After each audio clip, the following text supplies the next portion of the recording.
This week I have the guidelines. Officially, where are they?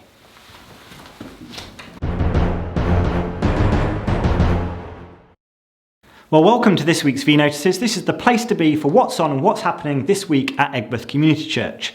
And this week I've got a little bit of B-roll to show you. You don't know what B-roll is? Unbelievable. I'm wasted on here. On with the V-Notices. So this time last week, the government announced the easing of the lockdown restrictions. And this week, I have a copy of the guidelines. Officially, after the 4th of July, we're allowed to hold some in-person meetings in our building, as long as we comply with the guidelines. Now, let me tell you, this ain't straightforward, and it's still going to be a lot less than what we'd love to be able to do as a church. But I want to give you just a rough sketch of some of the things that we're going to be trying.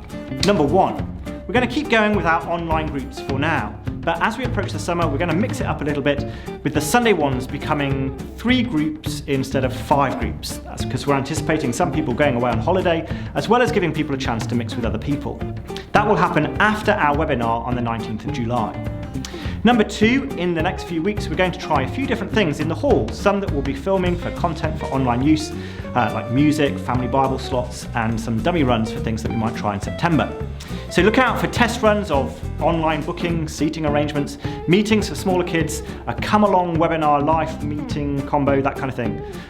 Number 3, we're going to discuss it briefly at the members meeting on the 9th of July. That's because Tommy and I realised that we need way more than our 2 brains thinking about it. Although I have to say, watching Tommy calculate the capacity for the building based on the average household size, the need for 3 seats between each household, and a 1 metre between each row and 2 metres around the edge, that was something else. But seriously, for this to work, we're all going to need to pull together and come up with essentially a community COVID agreement on how we're going to keep our meetings together running and to keep them safe, especially for the vulnerable. Number 4, the thing that Boris really doesn't want us to do in our church building is spend lots of time with lots of different households, which means that it's even more important than it ever was that we do all we can outside of the meetings of the church to connect with one another. So who have you rung this week? Who could you go out for a walk with? Who could you have over around to your house after Saturday, inside for food? Seriously, doing those things informally but intentionally is going to make the world of difference to our church life in the months to come. Right, something else.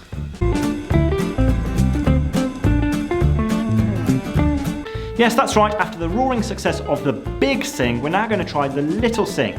What is that, I hear you ask? Well, it's like the Big Sing, but it's limited to little people. That's right, kids singing along to Jesus Strong and Kind. Instructions will be in the e-notices. And if your voice is broken, sorry, you're out.